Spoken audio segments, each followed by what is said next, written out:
অনেক দিন পরে মাংস রান্না করছি, তো কিভাবে করব সেটাই তোমাদেরকে দেখাবো। তো এখানে পেঁয়াজ আর আলুটা কেটে নিয়েছি, আর এখানে আদা রসুন একসাথে আমি শিলে বেটে রেখে দিয়েছি। তো কড়াইয়ে তেলটা গরম হতে দিয়ে দিয়েছি। গরম হয়ে গেলে আলুগুলো প্রথমে ভেজে নেব। আস্তে আস্তে করে আলুগুলো ভেজে নেব, কারণ বড্ড তেল ছিটকাচ্ছে। আলুগুলো এখানে লাল লাল করে ভাজা করব। তো প্রথমে আলুটা ভাজা করার জন্য লবণ আর হলুদটা দিয়ে দিচ্ছি।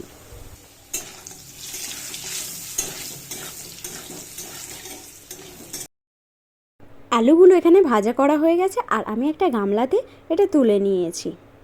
এবারে চিকেনটা কিভাবে রান্না করছি সেটাই তোমাদেরকে দেখাবো। কড়াইটা গরম থাকা অবস্থাতেই ওতে আরেকটু তেল দিয়ে, তেলটা গরম হয়ে যাবার পরে পেঁয়াজটা দিয়ে দিলাম। পেঁয়াজটা ভালো করে ভাজা করে নেওয়ার পরে আদা রসুনের পেস্টটা দিয়ে দেবো।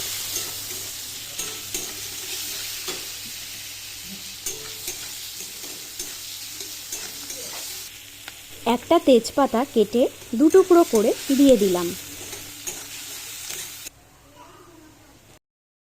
এবার আদা রসুনের পেস্টটা দিয়ে ভালো করে ভাজা করে নেব পেঁয়াজটা।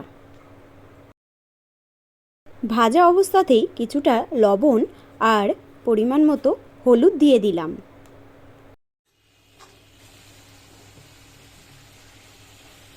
এবারে পরিমাণ মতো লঙ্কার গুঁড়ো দিয়ে দিচ্ছি। এবারে 2 চামচ মতো জিরের গুঁড়ো দিয়ে দিলাম, দিয়ে ভালো করে মশলাটা এবার কষিয়ে নেব।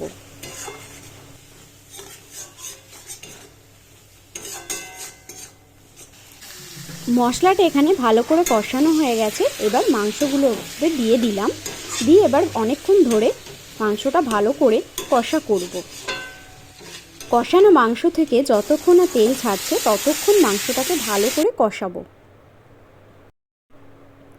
এখানে মাংসটা থেকে তেল ছাড়তে শুরু করে দিয়েছে। এবার অনেকক্ষণ ধরে কষানোর পরে জল দিয়ে দেবো।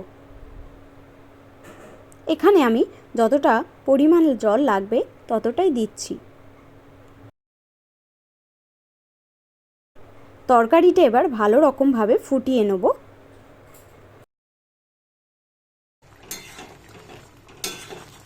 তরকারিটা থেকে জল শুকিয়ে গেছে আর আলুগুলোও সিদ্ধ হয়ে গেছে।